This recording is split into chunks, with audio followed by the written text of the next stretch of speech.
പ്രസംഗിക്കാൻ ഒരുപാടുണ്ട്, പക്ഷെ നേരല്ല. കാരണം വീട് പ്രസംഗിക്കണം. എന്നോട് പറഞ്ഞ ആദ്യം ഒന്ന് പറഞ്ഞു മരുവിൻ്റെ ബാങ്ക് കൊടുക്കാനേ. ഇങ്ങളെ കാണുമ്പോൾ എന്താ പറയുക, കഴിഞ്ഞ നവംബർ 30 ഒരു കൂട്ടര് നവകേരള സദസ്സുണ്ട്. അത് ചേരാട്ട മൂത്തക്ക് ഗുണ മാതിരി ഇങ്ങനെ വിരലിൽ കുടിച്ച മാതിരി ആൾക്കാരുണ്ട്. നിങ്ങൾ സ്വയം നല്ല പുഞ്ചിരിയോട് കൂടി നിൽക്കുന്നത് കാണുമ്പോൾ ഒരു സന്തോഷം. പിന്നെ കോൺഗ്രസ് നിങ്ങൾക്ക് വേണമെങ്കിൽ നിങ്ങൾക്ക് നന്നാകാൻ കഴിയും. അതിനൊരു തെളിവാണ് നിങ്ങൾ ഇത്. അതുകൊണ്ട് വരാൻ പോകുന്ന തെരഞ്ഞെടുപ്പിൽ ഐക്യത്തോട് കൊടുക്കണം. നിലനിൽപ്പിൻ്റെ പ്രശ്നം അപ്പോൾ യോജിച്ച് നിന്നിട്ട് ഇവിടെ KPCC പ്രസിഡന്റ് പറഞ്ഞ മാതിരി 20 സീറ്റ് കിട്ടാനുള്ള എല്ലാ ഇതുണ്ടാവും. നിങ്ങൾ ഉഷാറാണ്, എനിക്ക് നന്നായി അറിയാം. നിങ്ങളൊന്ന് കെട്ടിപ്പിടിച്ചാണ് നിന്നാൽ നമുക്ക് എല്ലാം കഴിയും. പിണറായി വിജയനെ തോൽപ്പിക്കാൻ കഴിയും. അതിന് നിന്നാ ആദ്യം അവനാൻ നിലനിട്ടേ മറ്റവനെ നോക്കാൻ പറ്റുള്ളൂ.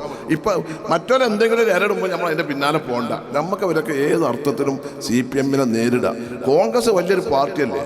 കഴിഞ്ഞ 54 കൊല്ലമായി മുസ്ലിം ലീഗ് കോൺഗ്രസുമായി അതിൻ്റെ രണ്ട് കൂട്ടരെയും ലീഗിൻ്റെ പ്രശ്നം വന്നാൽ കോൺഗ്രസിൻ്റെ പ്രശ്നം വന്നാൽ അത് സുഖത്തിനും ദുഃഖത്തിനും ഒരുമിച്ച് നിൽക്കുന്ന, അങ്ങനെ തന്നെ ഒരുമിച്ച് നിന്നുകൊണ്ട് വരാൻ പോകുന്ന ലോക്സഭാ തെരഞ്ഞെടുപ്പിനെയും നിയമസഭാ തെരഞ്ഞെടുപ്പിനെയും പഞ്ചായത്ത് തെരഞ്ഞെടുപ്പിനെയും ഒറ്റക്കെട്ടായി നിന്നുകൊണ്ട് പിണറായി വിജയൻ്റെ ഭരണത്തിനൊരു അന്ത്യം കുറിക്കാൻ ഉള്ള ഒരു തുടക്കമാകട്ടെ ഈ സൗരാഗ്നി ജാഥ എന്ന് മാത്രം പറഞ്ഞുകൊണ്ട് ഇതിന് എല്ലാവിധ അഭിവാദ്യങ്ങൾ അർപ്പിച്ചുകൊണ്ട് ഞാൻ എൻ്റെ വാക്കുകൾ അവസാനിപ്പിക്കുന്നു. നന്ദി. ജയ് ഹിന്ദ്.